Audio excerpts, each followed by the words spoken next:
Good morning, everybody. Okay, much better, much better. Welcome to the Boston University School of Public Health. My name is Lisa Sullivan. I'm the Associate Dean for Education and a professor in the Department of Biostatistics here at the school.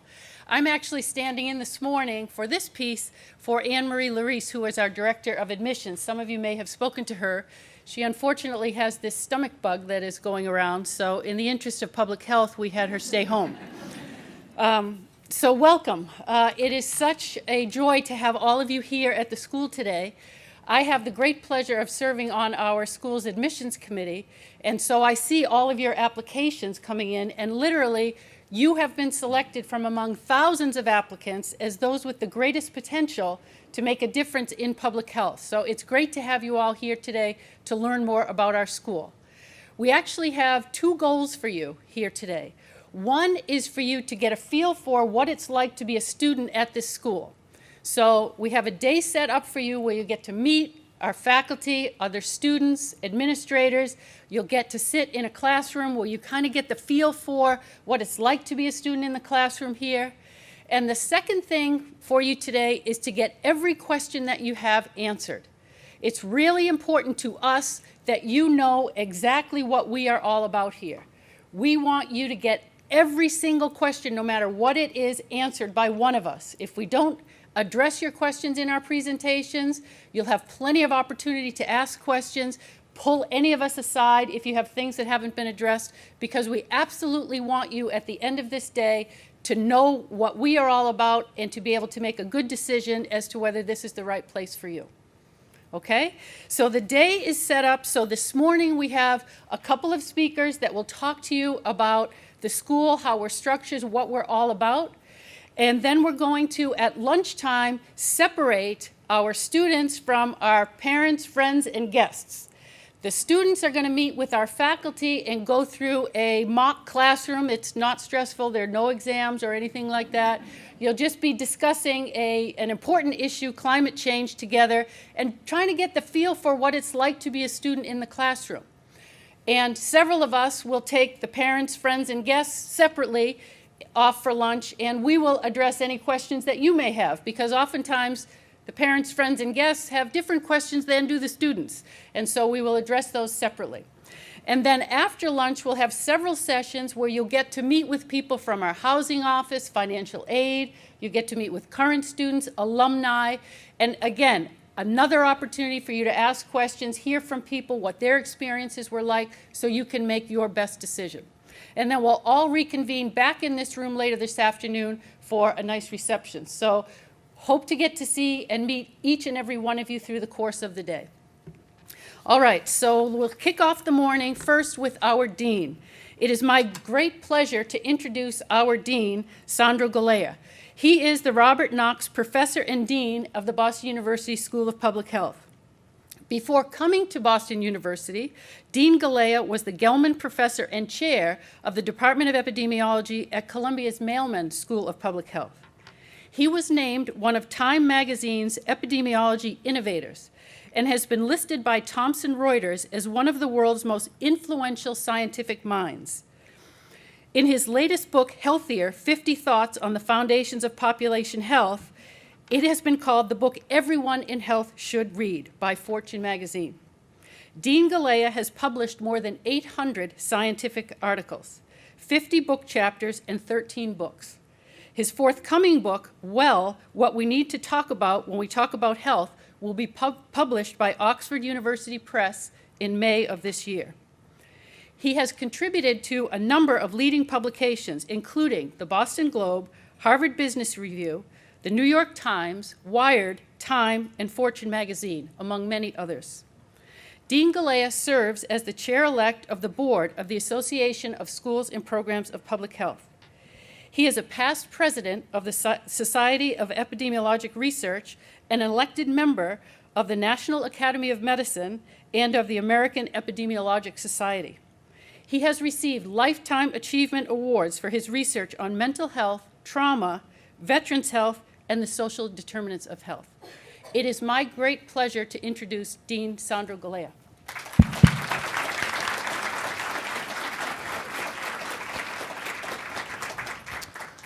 Thank you, Dean Sullivan, for that very kind introduction. So good morning, everybody. Good morning. Again, good morning. All right. So as you heard, it's my great privilege to serve as Dean of the School of Public Health, and I'm here to welcome you. And I want to start with two stories, if I may. And both stories, I'm going to go back to the beginning of the 20th century. So I'm going back to the beginning of the 20th century. And in Texas, around sort of early 1900s, a man was born. His name was Willie Johnson. Willie Johnson was born, and when he was around 7, there was a domestic violence incident, and his mother threw lye in his face, and he became blind. And he became known as Blind Willie Johnson. Some of you may know him, those of you who know the blues, because he grew up to be a blues player, and which is why we remember him today. Now, Blind Willie Johnson grew up at the turn of the 20th century in Texas, poor, and he got married, and him and his wife were living in a small hut. He made a living sort of busking on street corners, not a very good living, as you might imagine. And their house burned down, but they had no money, so they kept living sort of in the burnt-out husk of the house. When he turned 40, Blind Willie Johnson developed malaria. Now, this is in the 1940s in Texas, so malaria was actually quite common. And his wife took him to hospital. She took him to hospital, and he was turned away from the hospital. Now, it's not clear if he was turned away because he was blind, because he was black, because he was poor. And then he died. Now, I tell you the story of Blind Willie Johnson because the question is, what killed Blind Willie Johnson? Now, the answer to what killed Blind Willie Johnson is obviously malaria. That's what killed him. Right? Had he had chloroquine or mefloquine, he would have lived from his malaria. But the reason I tell you that story is because I think when you hear it, you realize it wasn't just malaria that killed Blind Willie Johnson. It was malaria, yes, but it was also poverty, it was also homelessness, it was racism, it was domestic violence. All those forces also killed Blind Willie Johnson. So that's story one. Let me tell you a second story. In 1918, now we're dealing with the period Blind Willie Johnson also lived, there was a great flu pandemic around the world. 1/3 of the world's population was infected by the flu. 50 million people died around the world. 700,000 Americans died from the flu pandemic. The flu pandemic of 1918 resulted in a 3-year period when the United States lost life expectancy, which means people were living less and less for 3 years in a row. The United States has never had another episode where we have lived less and less for 3 years in a row until last year. So 2018 marked the middle of a 3-year period, the third year of a 3-year period, where we, in this country, have been living less and less. 16, 17, 18 has been a downturn in life expectancy for 3 years in a row for the first time since the 1918 flu pandemic. Now, if I may, raise your hand how many of you knew that. It's okay if you don't. Raise your hand how many of you knew that. Okay, look around the room. It's about 5% of people knew this. Now, I actually use this fact in talks to smart, educated audiences all the time. It's always about 5 to 10% of the room who knows that. Now, let me ask you another question. Raise your hand how many of you think you should have known that? Right? Isn't it amazing? So let me bring the two stories together. The Blind Willie Johnson story paints the case for what public health does. Because one of the challenges sometimes we have in public health, and those of you who are students, prospective students, and you're talking to your family members, I'm sure you get the question, well, what is this public health again? Don't try to define it. Just tell them the Willie Johnson story. Because public health is about malaria, yes. But it's also about homelessness, racism, and poverty, and domestic violence, and access to care. Public health is about looking at the world and saying, our life expectancy has been getting worse and worse for the past 3 years, and we should all know about it. And public health is about saying, what is it that's contributing to our life expectancy going down year after year, and what is it that we as a society can do to build a better world? Now, that is what makes public health so exciting. What makes public health so exciting is the fact that our scope and remit is not just malaria, but it's also homelessness, access to care, racism, domestic violence, and issues that have real contemporary consequence and moment. In my own journey, I started off as a physician, as many people in my generation who made a career in public health did. It was not atypical for people of my generation. It's different, I think, for your generation. And I was a doctor for many years.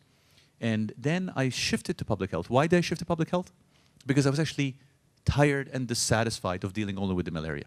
I wanted to deal with the full scope of conditions that ultimately create health. That's what took me on my journey in public health. As Dean Sullivan mentioned, I was last in New York, and I have been here now for almost 5 years. Now, why did I come here? I came here because this school stands for a vision of public health that brings together what you've seen in our core purpose, think, teach, do. We aspire to do 3 things and to do them all really well.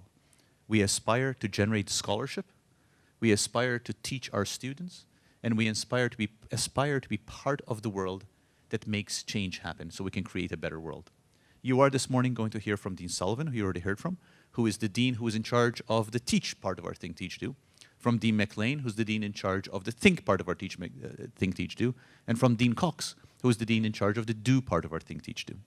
As we often say to our school community, the good news is we're very clear about what we do. The bad news is that we really want to be excellent at 3 things, not just one thing, 3 things. And that's what distinguishes the school. I'm often asked that as a dean of the school. Why is the school different? How is the school different than other schools? It's different because we see our role very clearly as having excellence in teaching, in scholarship, and in action. And that, really, to my mind, is what public health professionals should want to do. This is a great school. We have outstanding faculty who care deeply about what they do. It's a school that's founded on the principles of social justice, a school that understands the story of Blind Willie Johnson and its DNA. This is not something which I've brought to the school. It's been like this since the school's founding. It is one of the leading schools of public health in the world. And it is a school in a city, which, as one of my colleagues put it, is like a modern-day Athens. This is really an enormous privilege to be part of this community, to be part of a community with 10,000 alumni who are in 117 countries, active, about 1,200 students, 350 faculty, 250 staff. It is a community that has the privilege every day of coming here to learn, to generate scholarship, to be part of making change happen, and to do that in a way that advances and creates a better world. Congratulations to all of you for being accepted. Congratulations with the decisions you have to make ahead of you. I understand these are hard decisions. The good news is you're going to be fine no matter what you choose. You're going to be okay. And I hope you will join us. I think you'll find that this is a great place to be a student. You'll find it's a community that will welcome you, and you'll find that you'll really enjoy your years here. Thank you for being here with us here this morning.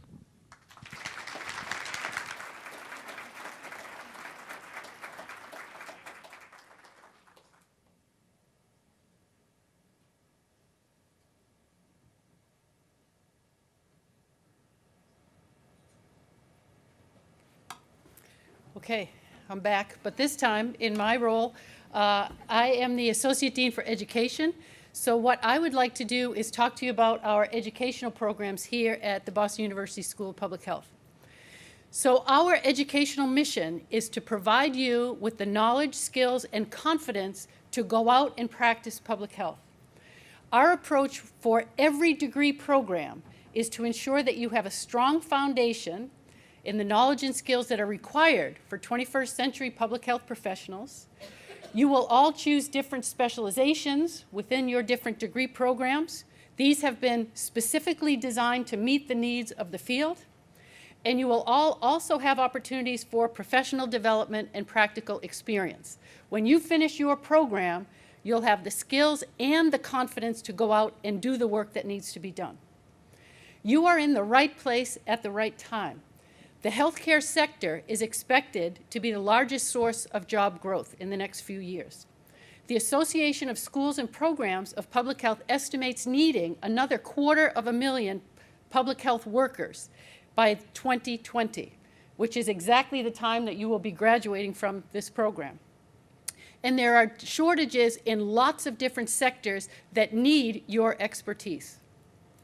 So our approach, as Dean Galea said, is built on 3 things: the think, teach, do, education, research, and practice. All of our faculty do all of those things in different combinations with different areas of focus. We have a strong and growing research base. You'll hear about that. Many of you will be interested and will have the opportunity to get involved in those research projects. We also have a commitment to service and activism. You'll hear about that too this morning, about the kinds of projects that our community engage with. Our programs are also very flexible. They've been designed that way because you have lots of things happening, lots of opportunities that you also want to engage with, so you can design a program that works for you given all of the things that you have on your plates. So let me just tell you a little bit about a project that I have had the great privilege to work with. I'm a biostatistician, and I've had the opportunity to work on the Framingham Heart Study. Have any of you ever heard of that study? So it's the longest running study of risk factors for cardiovascular disease. And it actually started in 1948 in the town of Framingham, which is about 15 miles west of here, enrolled just over 5,000 individuals living in that town, because at the time there was what they called an epidemic of cardiovascular disease, more cases of cardiovascular disease than had been seen. And the question came up, why is there so much happening here? So the Framingham Heart Study is actually based here at the Boston University School of Medicine. The principal investigator is there, and for many years, the co-principal investigator has been either a statistician or a biostatistician. So lots of us at the school are engaged with this study. I've had the great opportunity to work on a small piece of it. You can imagine it's actually quite a huge study. And the piece that I got to work on was in developing what we call risk prediction functions. These are mathematical equations that an individual can plug in their risk factors, their individual values, and it produces a probability that you might suffer future cardiovascular disease. So just to give you an idea, on the right-hand side of this screen is a screenshot of an app. So in order to make this accessible to people, these risk functions were built into an app. So sitting behind this is a mathematical equation. So the person using this app has indicated that they are a male between the ages of 40 and 44 years of age. Their total cholesterol is between 200 and 239. Their HDL cholesterol, the good cholesterol, is between 35 and 39.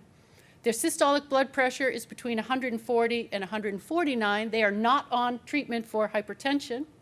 They happen to smoke and do not have diabetes. So they've plugged in those risk factors. And then this app calculates their 10-year probability of developing cardiovascular disease as 18%. Does that seem like a high number? It depends. So we struggled with this. How do we make this accessible and interpretable to people? You will hear about this much more. We do research here so that people can use it, not so that we can talk to other scientists, but so that it gets out there and actually helps people. So one of the things that got added to this app was the very bottom part, which says, given this risk profile and this probability, this looks like the heart of a person who's 68 years of age. Is that good? Why not? Why is that not a good number? Because the person is between 40 and 44. You don't want a heart that's 20 years older than what you really are. You'd actually like it a little bit younger, right? So this was an attempt for us to make this information accessible, make somebody say, oh boy, that doesn't look good. What can I do to bring this down? So this is just an example of a project. I happen to teach our quantitative methods course in our MPH program. I do research on the Framingham Heart Study, and I can bring these research endeavors into the classroom, and that's what you'll hear about. This is how we operate here. People are doing research, teaching, doing practice, and it's all coming together in the classroom, and our students are very much engaged in all of this. So let me tell you a little bit about our programs. So we have lots of different degree programs here at the school. The Masters of Public Health is our largest program. We have Master of Science programs, and I know some of you sitting here have been accepted into those programs. We have a graduate certificate in public health, and we also have several PhD and a DRPH program. So most of you are here for the Masters of Public Health. I'm going to focus on that this morning, but you will all have the opportunity to meet faculty in the programs to which you have been accepted. So even though I'm focusing on this, it's really to give you a feel for the way we operate. The Master of Science works in exactly the same way. So the MPH has three components: a foundation, which consists of our integrated core. I'll tell you a bit more about that. Specialization options, where you can pick and choose options that best meet your professional goals and interests. And then the third piece is the professional development and practical experience piece. We feel very strongly that you need mentored opportunities while you're here as students to build your professional skills and also to develop confidence so that when you go out, you can hit the ground running. So there are 4 courses that all MPH students will take: quantitative methods for public health, individual, community, and population health, health systems, law and policy, and leadership and management for public health. So all of the students coming into the MPH take those 4 core courses. We organize you into cohorts. We are a big school, and what comes with a big school is a lot of opportunities. So if any of you are thinking, this is a big school, I don't want to get lost in the shuffle of a big school, we actually organize you into cohorts of about 60 students each. Each cohort takes their 4 core courses together in the MPH, and you get to know your cohort mates very well during that time. And I will say that's actually a good number so that you don't get to know them too well, if you know what I mean. So that works well. You get to know people, you get comfortable with that group, and you work through your core courses together. Full-time students take all 4 of those courses at once. So if you enter in the fall, you take all those 4 courses all at once. Lots of our students take 2 courses if you want to enter part-time, and that's perfectly fine. Again, you can switch between full-time and part-time anytime during your tenure here. Opportunities may come up for you to jump onto a project or take on a part-time job, and that's perfectly fine for you to do, to shift between part and full-time while you're here. So this is just a sample schedule for a full-time student. So a particular cohort might have their health systems, law, and policy course on a Monday morning, leadership and management Monday afternoon, quantitative methods on Wednesday morning, and individual, community, and population health on Wednesday afternoon. Our courses meet once a week for 3 hours. That's why they're organized that way. Each cohort also has a lab attached to it. That's a time where you all get together in your cohort to apply the skills that you're learning, putting all of these things into practice. We also have a new hybrid option open this fall, which will allow students who are interested to take their core courses online. So if you have a great job right now and you feel like I really don't want to leave it, or you're not from the Boston area and you feel like, you know what, I want to complete these courses from where I am right now and then come, that is also an option to you. So we'll be asking you as you make your decisions if you are interested in this particular option. Again, this was designed in response to our students saying we need a bit more flexibility in doing these, so we tried to respond by offering this option. In the MPH, after you take the core, you will choose your specializations, and these come in the form of certificates. You will all be required to choose a functional certificate, and these have been designed specifically, working with employers to meet the demands of the workforce. So these are designed around particular functions that you will perform in the workplace. So you all choose a functional certificate. If you're interested, you can add to that a context certificate. About 2/3 of our students choose a functional and a context. The other 1/3 choose a functional and then fill the rest of their program with electives, and that's perfectly fine. You can design it in whatever way works for you. So these are the functional certificates. I know our applicants are well aware of what these look like, but we have lots of offerings here: community assessment, program design, implementation and evaluation, environmental health, epidemiology and biostatistics, and so forth. So all of you will choose one of these. Now, if you feel like I don't know what I should choose, that's perfectly fine. This afternoon, we will have faculty here representing every one of these, and you can talk to them. We also allow you to not choose before you come in. In fact, it's fine with us if you don't know. You come in and take the 4 core courses and then get a feel for what do these things look like? What are my options if I take this particular certificate? So you can choose once you've gone into the core a little bit and get more of a feel for what happens and then make that decision. That's perfectly fine. Again, you can add to that a context certificate, maybe in chronic and non-communicable diseases, global health, human rights. Any of these are possible to add on to the functional if you so choose.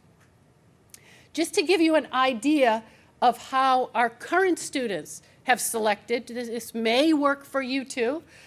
We never really know. Epidemiology and biostatistics is the most popular. Of course, I think that's not surprising as a biostatistician. Why wouldn't you want to pick that? Some of you may think I have no idea why someone would want to pick that. But community assessment, program design is also very popular, as is healthcare management. Health policy and law is also quite popular. But you can choose any of these, whatever interests you the most. And here's how the context certificates fall. So there's a lot of interest in global health, maternal and child health, infectious disease, and so forth. But these are all open to you. And then that third piece is the professional development and practical experience piece. All of the students in the Master of Public Health do a required practicum, which is 240 hours. That's where you go out into an environment and practice what it is you're learning. We have students who do practica here in Boston, around the country, and around the world. We have a phenomenal career services and practicum office. You will meet some of this staff in that office later today. We have a database with literally thousands of opportunities, so you don't have to think, oh my God, where am I going to find such a thing? We can actually help to direct you to opportunities that are there. There have been many students before you who have gone through these things, and you can see what others have done and what might interest you. We also have a required career preparation program. This is to make sure that you can best and most effectively market yourself. So all of you will take this program where you will learn to develop a very good cover letter. Make sure your resume looks good. Make sure you have a very good 30-second elevator speech, and so forth. So this is where we make sure that you are prepared to go out and land that practicum, to go out and land that job. And then all of you will do an integrative learning experience. These are tied to the functional certificates, and at the end of these, you will have a work product tied to the particular area of expertise you're interested in that you can then bring to an employer and say, this is what I can do. And you can demonstrate what it is you're able to do. Again, you can customize your program in the way that works for you. You can go full-time, you can go part-time, and switch in between. Lots of students flip back and forth, again, depending on what's happening for them at a particular point in time. Choose your certificates and your electives. You can customize a program that best meets your interests and goals. And you'll have lots of opportunities to build your skills and confidence. We are very serious about you being successful in this program. We have a very strong network of advising and support to make sure all of you can navigate the system and be successful in getting through it. We have professional staff advisors. You'll meet some of them. Some I've mentioned. Our staff in the Career Services and Practicum Office are tremendous sources of advice. You will all also be assigned a faculty advisor. Every one of you will be assigned a faculty advisor in your area of interest. We also at this school have an open door policy that we take very, very seriously. Every faculty member is here because you are here. So if you have a question, it doesn't matter if I'm your advisor or not, you can come meet with me and I'm happy to meet with you. Again, career services, we have alumni mentors. As Dean Galea mentioned, we have over 10,000 active alumni. This is a tremendous opportunity for you because networking makes a huge difference. And so joining our community, you join this network of alumni, and they can often open doors for you, make connections for you. We have an Office of Graduate Student Life. You'll meet the director this afternoon. We offer peer coaching. This is great because not everybody has to be great at every one of those core areas. Some of you may say, you know what, quantitative methods may not be my thing. I'm really here for social justice. But you have to be able to look at data and use data effectively. So if you need a little extra help, a little support in that area, we provide that free to you. So we have students who've gone before you, who are peer coaches, peer tutors, that can help you if you need it. That's open to you if you're interested. We have a writing and presentation center. Again, if you're preparing a presentation for a professional conference, which we encourage and support, work with our writing and presentation center. Tune it up, get feedback, and make sure it looks as good as it can look before you go out there and represent the school. We also offer conference travel grants. Our students do go to conferences. We encourage this, and we can support you with a travel grant to go out and attend a conference. Just to give you a feel for our student body, about a quarter come directly from undergraduate study. The average age is 25 years, but there's a broad range. There are people that are coming directly from undergraduate, people who have had decades of work experience. About 10% have other degrees, MD, PhD, nursing, and so forth. Many have at least 2 years of work experience. Our students come from every state and almost from every country around the world. About 70% of our students work part-time. Now, if you're thinking of going into the MPH full-time in the fall, I would not suggest working that first semester. It's just too much with the 4 courses. But after that, people often pick up a part-time job once they've got their feet wet and they figure out how to manage their time and so on. About half are involved in research projects while they're here, and you'll hear much more about the nature of those projects, and about half belong to a professional organization. This is really for the parents, friends, and guests. Our graduates are highly sought after by recruiters and employers. They are very satisfied with the training that our students get. About 92% of our graduates in 2018 were employed within 6 months of graduation. In this room, every year we have a big career fair where we have employers come here, they meet with students, and they look for talent, and every one of them says they have met people that they would like to hire. That happens year over year. So our graduates are well prepared to enter the workforce and are highly sought after. The 2020 U.S. News and World Report rankings just came out. That's what the 8 balloon is there. And we are ranked 8th in the United States. This just came out 2 weeks ago. That's why the balloon is still here. So we thought we'd use it. 8th in the United States of all schools and programs of public health. We are in the top 5 among private schools of public health and the top 5% among all schools and programs of public health that were ranked. If you're interested in healthcare management, that program has a separate accreditation, and ours is the only MPH program in the top 25 and the highest ranked program in healthcare management in the Northeast. And we can tell you much more about that if you're interested. If you have any questions, I will be around all day. Hope to meet each and every one of you through the course of the day. But if there's a question unanswered or if you think of something on your way home, please do not hesitate. Feel free to write me. The best way to get me is email. And I'm happy to answer any questions that you might have. Again, welcome and congratulations to all of you.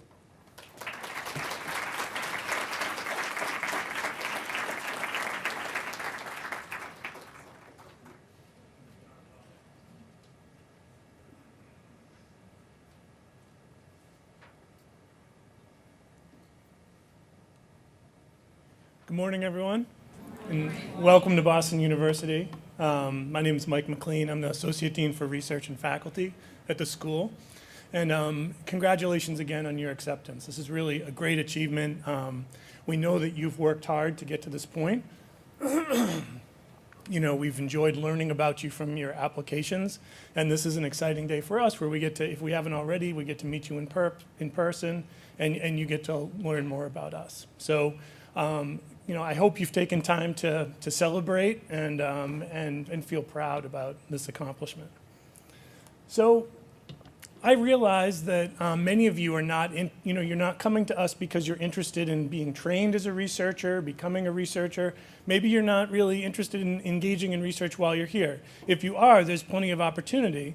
But even if you're not, your time with us is going to be profoundly shaped by everything that we do in research here at the school. Research is really at the core in the way it affects all of our other activities at the school. It's an engine that affects all of our educational activities and, importantly, all of our public health practice activities as well. So in the classroom, you're going to be learning from the people that are on the cutting edge of research methods who are also engaging in research activities. So you're not only learning about cutting edge methods in the classroom that are being used in ongoing research studies, but you're going to learn examples from work that's either recently been completed or it's in development. And then outside the classroom, there's plenty of opportunity for you to engage in all phases of conducting a research project. Importantly, the research we do here at the school, we're not just doing to publish journal articles for other scientists, to go to fancy conferences and present in nice places. Those are important things to do for sure. But the main point of our research is to try to solve real-world problems. We are trying to address important public health issues and make sure that our findings can then be translated into real-world action. So that's another element of an important aspect of your time here is going to be to learn about those translational activities. What is the best way to take the findings of new ideas, new findings from research, and making sure that they end up getting translated into action so that they actually have an impact on real-world public health? So just a quick snapshot of our research portfolio. We have about a $50 million research portfolio at the school. Most of it is funded through government agencies, NIH, DOD. The majority of it is through federal agencies. Although we also have a large amount funded by large foundations like the Gates Foundation, Robert Wood Johnson Foundation, and then we have some partnerships with the private sector as well. Within the university, the School of Public Health is just one of 17 schools and colleges at Boston University. So it's a real benefit to us to be part of such an enormous research institution because this place can be as big or as small as you need it to be.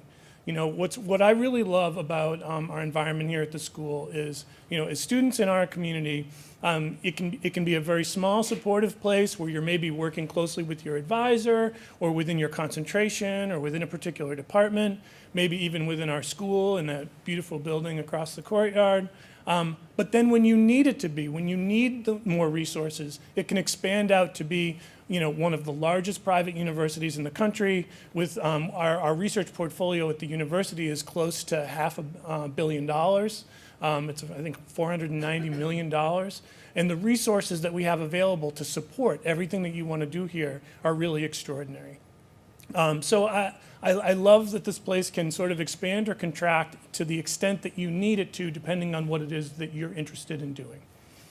Now, I'm sure when you heard, you heard Dean Galea say that I'm the guy in charge of the think, and I wouldn't be surprised if when you heard that you thought, that sounds like a guy who might talk for a really long time. And I could, because you can imagine with $50 million of research, there's a lot that I could share with you, but I am not going to do that to you today. But I will just instead give you some examples, some highlights to give you a sense of the kind of work we do here, to give you a flavor. So I want to start with an example of resources. This is just work that we're affiliated with here at the school. You heard Dean Sullivan mention her work with the Framingham Heart Study. This is really an amazing, a landmark contribution to epidemiology. 3 generations, over 15,000 participants that have been studied, for 70 years. In fact, the term risk factor was actually coined through work at the Framingham Heart Study. So that gives you some sense of what a key role Framingham has played, not only in important findings around heart disease, but now it's been expanded to study pretty much any health outcome you can imagine. Also, the Black Women's Health Study is another example where for over 20 years now, we've been following a cohort of 59,000 black women spread out all across the United States. The cohort was originally formed to study diseases that were especially a problem among black women, like diabetes and breast cancer. But now that study also has been expanded to study many other health outcomes as well.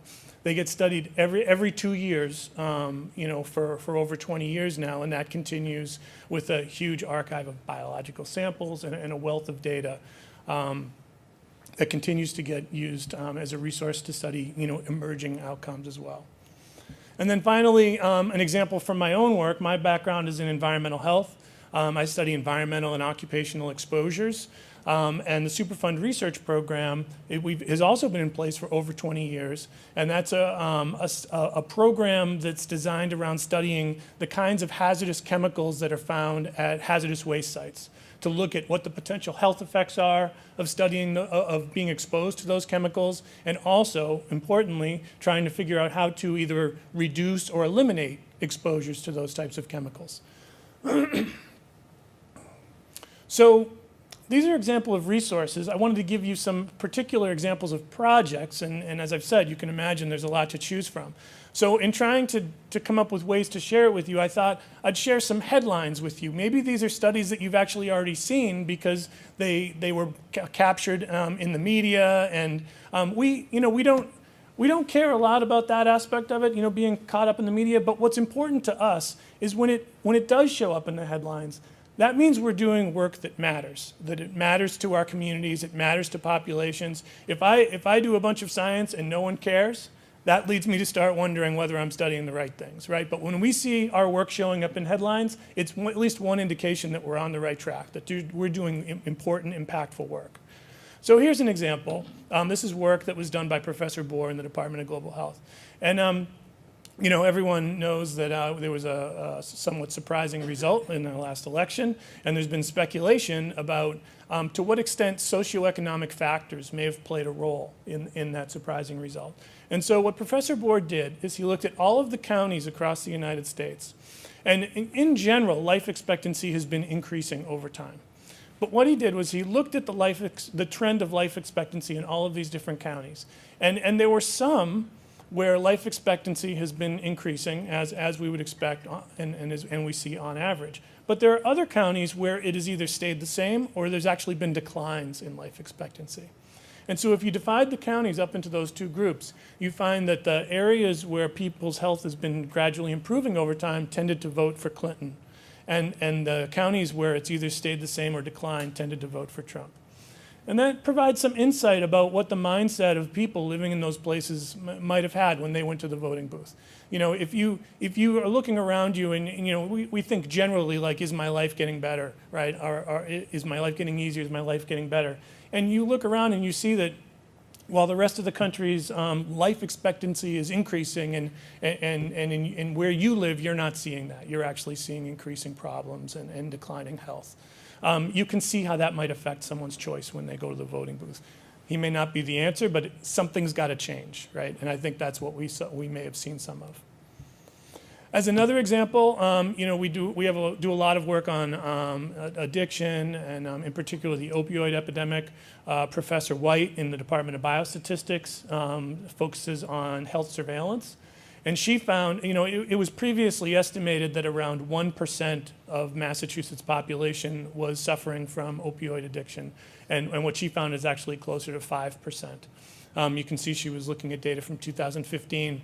There's always a little bit of a lag of getting your hands on data like this and then being able to analyze it. But her findings support what we all know is that the opioid epidemic is serious and worsening and continues to need more attention.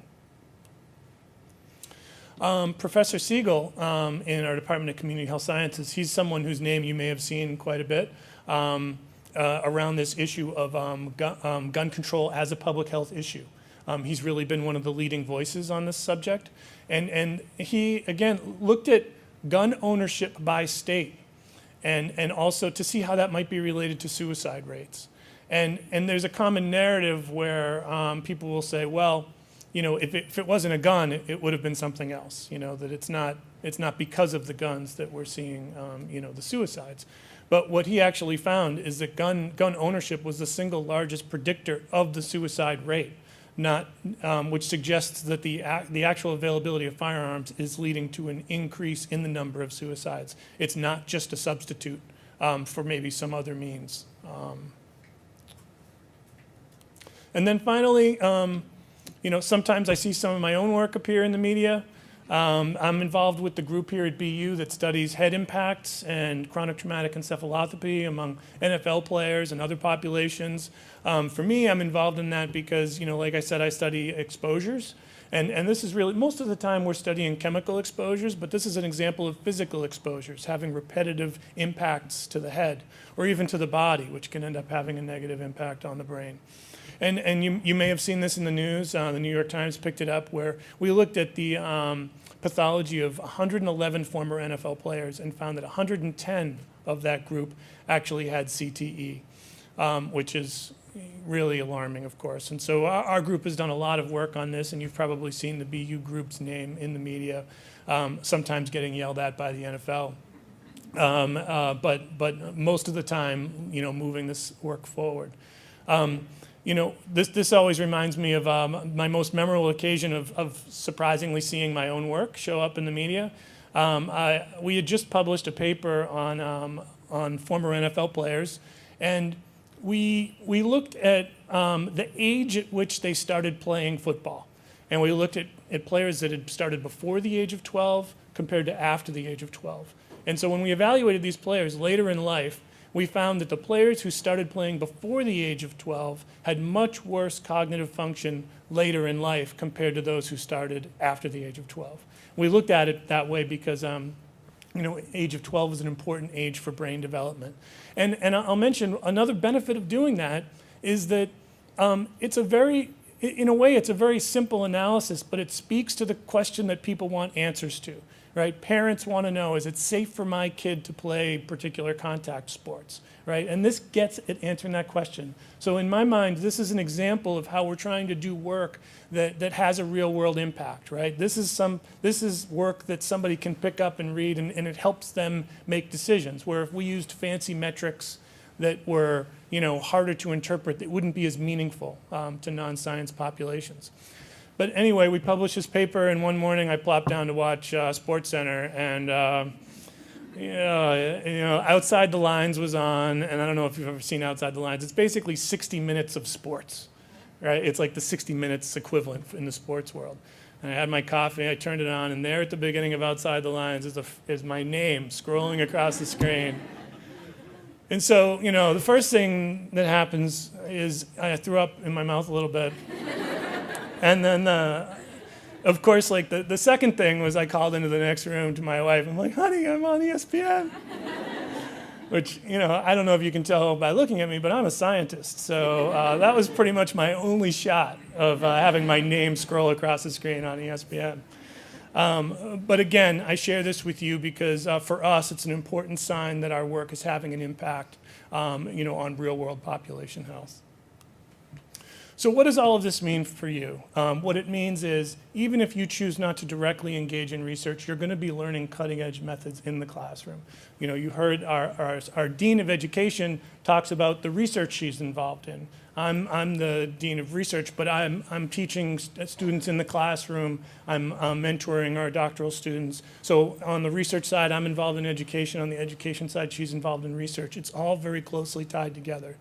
If you do want to engage in research, there's many opportunities, all the way from the early stages of writing a grant application to actually conducting the projects in the field, doing data analysis, presenting at conference, and maybe even producing a manuscript. And then ultimately, the most important thing is to make sure that the work we do has a real-world impact, and you'll learn the skills about translating research into practice. So if you do want to get involved in research, your advisors, of course, a great first stop for you. They can help connect you to types of opportunities that are a good fit. As Dean Sullivan mentioned, you can go to any faculty member. One thing I guarantee is they are always happy to talk about their research. We do have an open door policy. You can pop right in, or you can send them a short email and say, I'm interested in learning more about your work, and I guarantee they will be delighted to tell you about how interesting their work is. We have great resources for you to link up with opportunities and practicum opportunities, internships, fellowships. We have a SPH Handshake, which is a website designed to try and, it's basically a search engine for you to seek out those types of opportunities. And our career services office is outstanding, and there's people there that can help, basically help you find your way to a good match. Finally, the BU Human Resources website, we are constantly hiring research staff research assistant positions. All those full-time positions are posted on the Human Resources website. I mention it because the university does have a really wonderful tuition benefit for employees. So sometimes people may choose to become full-time employees on research projects so that they can gain the experience while also becoming, pursuing their master's degree on a part-time basis. So I just share that in case that's of interest to you. So I'm very easy to find. If you're interested in learning more about research opportunities or even just have questions about the school, I'm always happy to chat. Feel free to reach out. And welcome again. I hope you have a great day.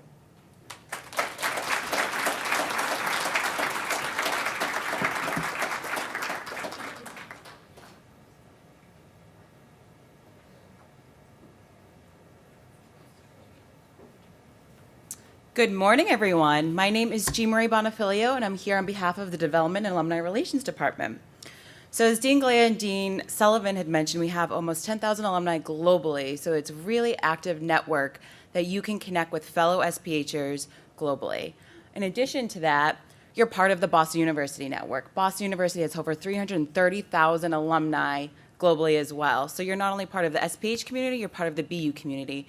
So upon arrival here at BU, we really encourage you to integrate within the greater BU community as well. So we have about 10,000 alumni in 117 countries. Now we need to update this so you can kind of see where we are globally. In addition to that, we have representation for all 50 states. Along with what Dean Sullivan said, 92% of our alumni are employed within 6 months. The highest concentration of our alumni are in Washington, D.C., New York, San Francisco, and right here at home in Boston. So with that, we do really encourage networking. With that, we have regional groups. My slides are a little out of order, so I'm going to skip ahead. We have regional groups for Facebook and LinkedIn, so that way if you choose to leave the Boston area after graduation, you can find fellow alumni and continue those networking opportunities. In addition, upon arrival here as a student, we encourage everyone to join the BUSPH Alumni LinkedIn group. That's a way to start your networking from day one. You get on LinkedIn, you join, and you can see where alumni are and where they're working. I'm going to go back one. In addition, our alumni help with career advice, practicum opportunities, internship opportunities, mentorships. It's really a way to connect with our alumni. They love their experience here and they love connecting with students. I talk to alumni on a daily basis, and connecting with students is probably one of the best ways to stay connected to BUSPH, so they're happy to do it. We encourage our students to do it, and our office loves help facilitating those relationships along with the career and practicum office. So now I'm going to go ahead. In addition to our regional Facebook pages and our LinkedIn group, we have a monthly newsletter called SPH This Month. That is something that we like to share alumni features, upcoming news and programs, the research that our alumni and our current students and faculty are doing, as well as announcements of the school. In addition to that, as alumni and as current students, you participate in a tremendous amount of events here on campus. We have our Dean's Level programming, which happens right in this room. There's about 10 events each semester, and they're really topic specific, and that's a great way to network as well. And then we're also global. Our group travels the country and the globe putting on alumni regional events. So our Think, Teach, Do events, the past one was this week in DC, coming up one in Boston, Raleigh. We're in Geneva, Miami, Minneapolis. So if you're in any of those regions, please join us. They're really great opportunities to not only network with fellow alumni, but we travel with Dean Galea and a faculty member. So as you can see in Miami, Julie Rafeman will present. And it's a way to keep engaged with the research that's happening here on campus and continue your learning after you leave campus. I hope to see you all soon. We will be moving to the Crosstown building, which means nothing to you right now, but if you accept and you're on campus, it's a little bit down the ways. We really enjoy talking to students and connecting with students, so if you are here, come find us in the Alumni Relations Department. We like to interact with our students, and we're here to help you. I hope you enjoy the rest of your day.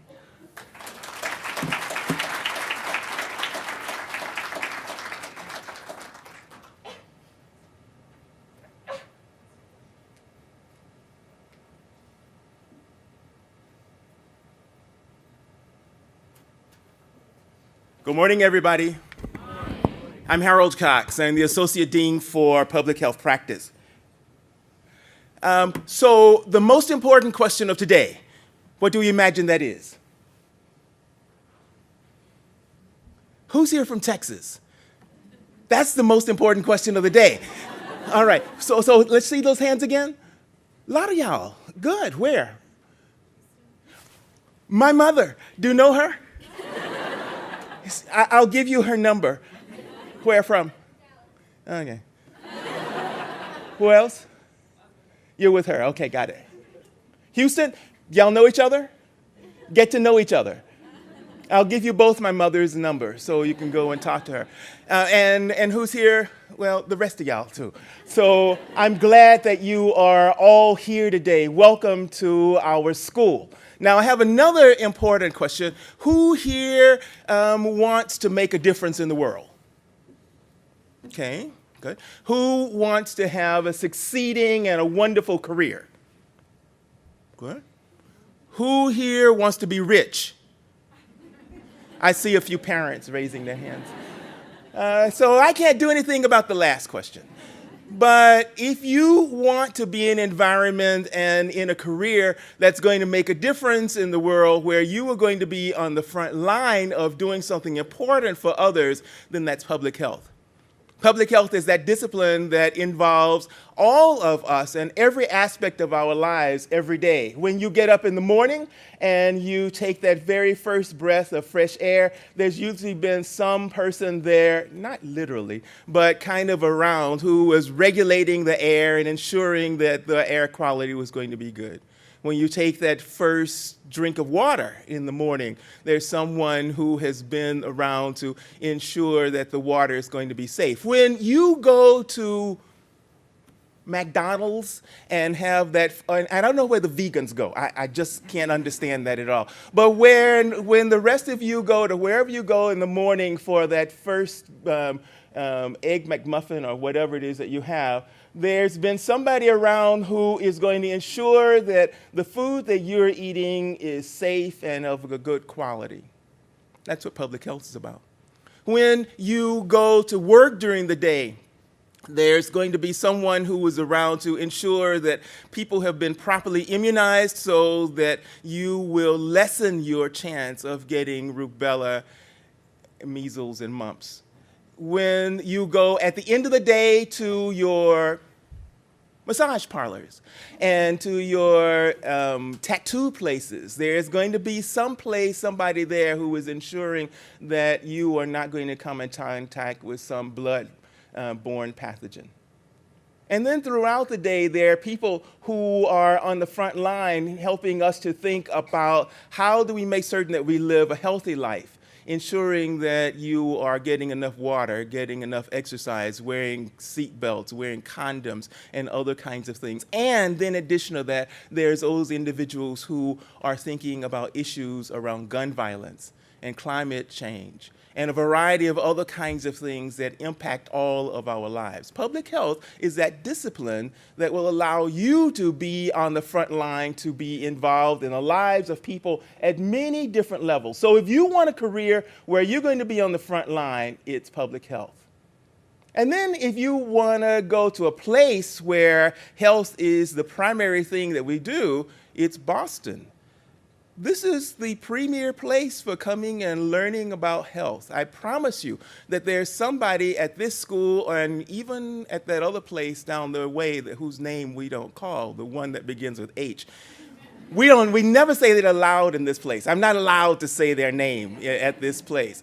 But there's somebody at this school or someplace in this community who's probably interested in something that you are interested in, and will be able to connect you with others who are interested in those kinds of things.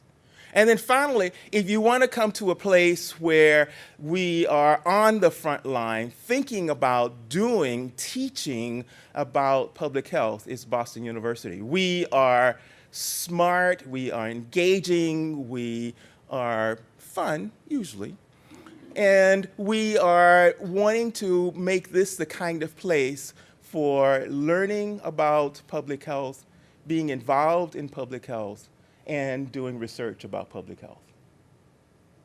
The area that I'm responsible for here at the school, one of them, is the Activist Lab. The Activist Lab is a project that we started a few years ago to allow our school faculty, staff, students to be on the front line of thinking about and being engaged in real-world activism. And this particular project has a number of different activities that we're doing. I want to just bring a couple to your attention. One is the innovation grants that we provide to students. We provide a number of grants that are from about $100 up to about $3,000 for students to be involved in projects that they want to be involved in the local community. We've had students who've done a lot of different kinds of activities. For instance, we've had students who have been putting together go bags for individuals who are homeless and who are moving into their first home setting. And some of the things that you would never remember that you need to get, like pots and pans, are in those kinds of bags. We've had a group of students who were involved in working in a community garden and bought tools for the community garden, as well as provided small stipends for young people to work in those gardens. We, last year, gave out about 15 of these grants, and this year we also have just selected about 15 people to also, and groups, 15 groups to be involved in this. The other thing I wanted to call to your attention, you may have seen the mural that's outside. And if you haven't, make certain that you do. It's the mural that's right in front of Talbot Building. And I want to tell you a little bit about what that is. Last weekend, in this room, we had about 150 high school students who were here Friday, Saturday, and Sunday to think about and learn about advocacy on behalf of gun violence. And they spent a lot, and these were kids who came from the New England area. And they were here to understand what is gun violence and how does it impact our lives and what are the kinds of things that you need to do in order to address the issue of gun violence from the perspective of policy. And then when that program was over, they went outside and they made a mural. The mural was made was facilitated by one of the parents of a kid from Parkland who died. And I want to just show you what that looked like.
So you'll have an opportunity to ask many more questions throughout the day, and I encourage you to do that.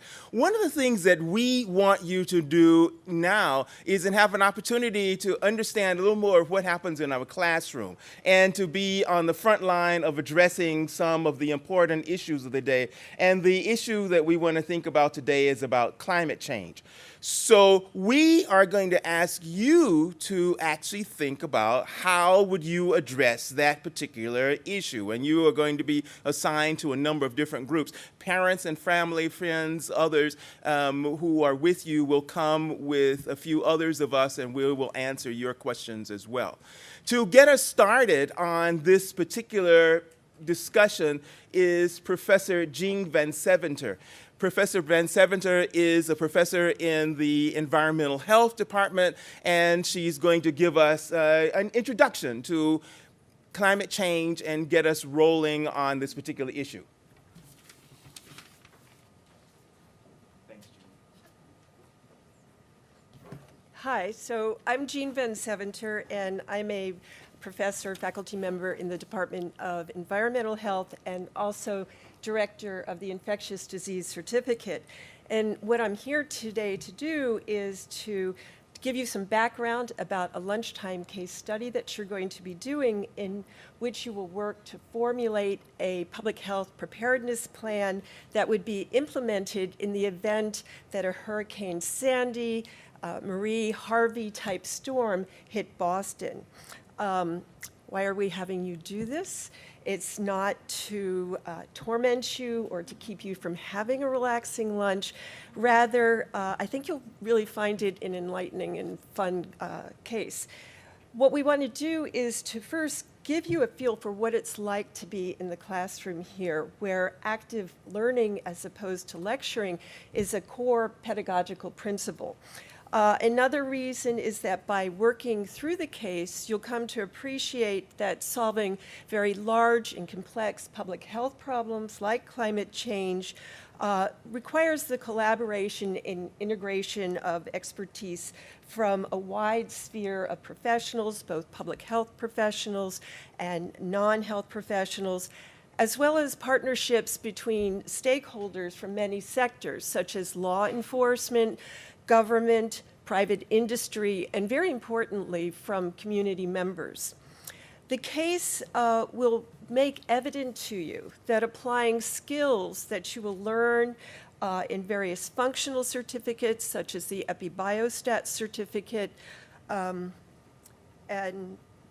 the environmental health certificate, will be important for solving these problems, and it will also demonstrate the need for input from and knowledge that's derived from context certificates, such as the infectious disease certificate and maternal and child health certificate. I need to forward slides. I was just realizing. There we go. This is the that thing. Oh, great. Okay. So, good.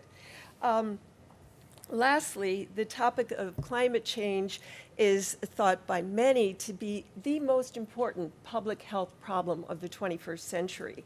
For this reason, it is the focus of many in the School of Public Health as well as the wider BU community. In our environmental health department, Patrick Kenny, who actually was the creator of this presentation, is working to develop urban scale solutions on climate change that would be good for the health of both the planet and for the health of human populations through reducing emissions from cars, increasing green space, and providing more opportunity for physical activities in cities.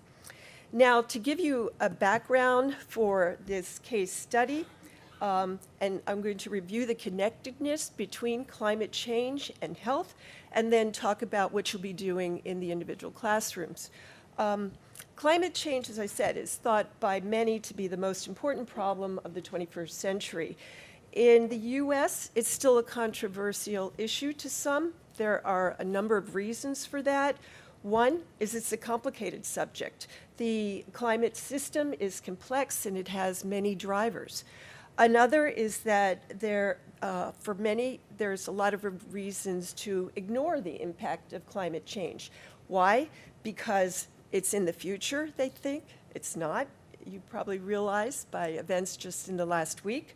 Also, it's affecting other people more than it's affecting us.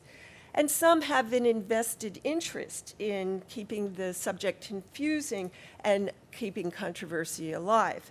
But accumulated evidence from climate change science, while complicated, can be distilled into 5 simple facts, as it was done, and I'll show you, by the Yale Program on Climate Change Communication. First, scientists are in agreement. It's real. It's about us, both that we are a cause and we are being affected, and it's bad. But lastly, there's hope. And this is what we focus on working on in the school. In terms of climate change being real, what you see here is a graph that depicts the change in the Earth's average temperature over the last 150 years. And while controlling for things like urbanization and microclimates, what you can see is that the average temperature of the Earth has increased by about a degree centigrade, or 2 degrees Fahrenheit. Now, that might not seem like a lot to you, but you have to think about the average temperature of the Earth as an indicator of the health of a very complex system. The Earth has components, its oceans, its atmospheres, its winds. And think about it, if your temperature increased by 2 degrees Fahrenheit, you know something is wrong. You know that there's a loss of homeostasis or health, some disease is going on. And in the same way, we look at this increase in temperature that's going on in the Earth as an indicator of negative effects of climate change. So you see here that the temperature has increased by about a degree centigrade, and also that it's on a very sharp trajectory that we need to address. Of much concern is in 2016, we had the hottest year on record. 2017 and 2018 were the 3rd and 4th hottest. If we consider what impacts we have had, climate scientists have developed climate system models to project future increases in temperature, as you can see here. They make assumptions on what society will do in terms of greenhouse gas emissions. And what you see is the shady areas depict the difference in uncertainty between models. While the models don't agree perfectly, what the data is very convincing in showing is distinguishing between a scenario of if we are smart as a global community in blue and are able to control emissions and limit additional warming by about 0.5 degrees to a degree centigrade, Celsius, or business as usual scenario, where temperatures are projected to increase at least in another 2 or 3 degrees. And this is just in this current century. This really could be much worse. So you see the temperature increasing, and what about it being bad? It's bad when we look at what is going on in terms of the effects of climate change on the environment. You know that there's an increase in temperature, average temperature going up, polar ice caps are melting, but some of the most severe effects are associated with water. And it's centered around whether water goes where water goes or doesn't go. Paradoxically, some places will get wetter and some places will get drier. It's an interesting paradox, and the reason for it centers around precipitation and climate change, in that when the atmosphere is warmer, it will hold more water, so that when it rains, more water comes out, but in between, we can have much longer periods of drought. That's what will happen to the environment, but what about to people and their health? We can look at the effects of climate change and health in 2 ways, direct effects and indirect effects.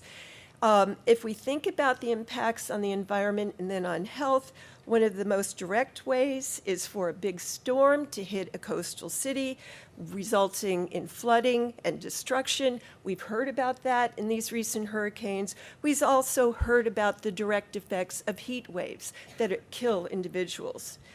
Besides the direct effects of droughts and storms occurring, one of the important things to realize is that the intensity and frequency of these is increased. Indirect effects also will occur. Some of these indirect effects if we consider them, on vector-borne diseases, diseases caused by mosquitoes that are the cause of malaria and Zika. It will have an effect on the ecology of these vectors so that it can increase their geographical range. We'll see these diseases occurring where they didn't occur before.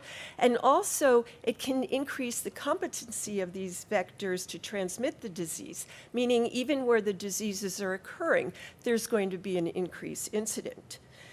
The direct and indirect effects, these are mediated or they're intensified or tempered by vulnerability factors. Some of these factors are public health infrastructure, something that you will be able to affect when you leave here.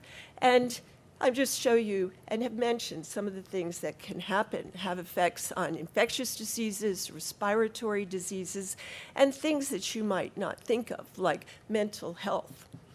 Allergies. Allergies is something you might not think of as affected by climate change. But climate change with higher levels of CO2, which acts like a fertilizer for plants that produce pollens, means that increased temperatures, we're going to increase the intensity of the pollen season, and it's going to start earlier and go on longer. So as a society, we have a number of things that we can do to affect the impact of climate change. These are divided broadly into mitigation and adaptation strategies. Mitigation being strategies to reduce greenhouse emissions or actually to take some of those greenhouse gases out of the atmosphere, and adaptation strategies, which recognize that climate change is already occurring and that regardless of what mitigation efforts are made, we're going to have to deal with these for several decades until things stabilize. The case study today is focused on adaptation strategies that can take place to minimize the effects of a storm that hits Boston. Meanwhile, climate is changing and we need to be ready for this. And so today what you're going to do is put yourself in a scenario now, spring 2019, and in Boston, and we are planning for the potential impacts of the 2019 hurricane season. Your assignment is to develop strategies to minimize those impacts, assuming a worst-case scenario in which there occurred during Hurricane Sandy, in which the storm surge coincided with high tide, and there was severe coastal flooding. You're going to also, an important part of this is to recognize the disparate impacts that climate change-related effects have on vulnerable communities and populations. This is a look at Superstorm Sandy to get you ready and thinking about what you're going to do. And there were a lot of things that you might not readily consider that were a problem after that storm. Hospitals had to be evacuated and nursing facilities as well. There were respiratory concerns. There were injuries that were related to trauma. There were mental health problems. So what this is showing you is a map of Boston, and you can see maybe going along, snaking along the Charles River, and to the very right you can see Logan Airport. And what we have depicted in blue is the flood zone for a 1 out of 100 flood that's projected for 2070. So considering sea level rise and the storm surge, you can see what is going to be flooded. And well, the pink demonstrates areas of vulnerable populations as reflected by low-income neighborhoods. And what you can see is, well, there's not a complete overlap of coastal floodings with those pink areas. You do see also that in the area of the Back Bay, and where actually we're sitting historically, which was Bay and was filled in to make the South End, it's a very diverse neighborhood. There are very high income areas and there are very low income housing areas with many vulnerable communities. And you're going to have to think about how you're going to address the problems that these communities will see as a result of the storm. There are things in place already. We have a very strong public health and healthcare infrastructure in Boston.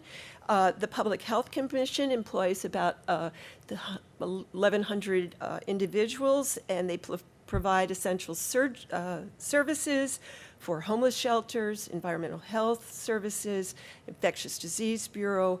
Our Boston EMS ambulance service employs 350 EMTs and paramedics and has 16 stations throughout the city. We have 20 licensed hospitals, 6 are level 1 trauma centers providing highest levels of care. And there are many, many long-term care facilities to consider, home health agencies, specialty care, and mental health agencies. We have to know how to help them. So you're going to be thinking about immediate effects like drowning, down power lines that can cause electrocution, but also about people getting isolated without power. They're not going to be able to move around. They can't go to the pharmacy to get medications or to go to ambulatory clinics.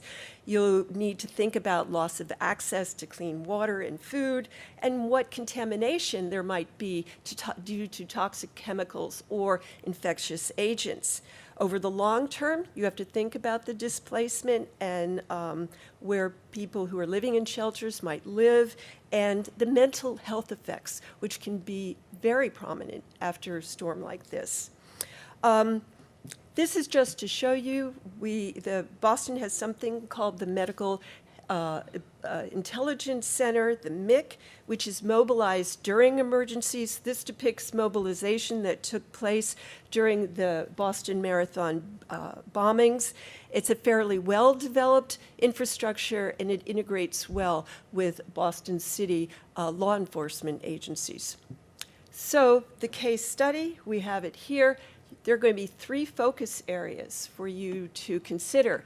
One, preventing toxic and biologic exposures. Another, preparing for population displacement to evacuation shelters. And preparing to address acute and chronic healthcare needs, people who need to get into the clinic, those who are at home and have healthcare people come to them to take care of them.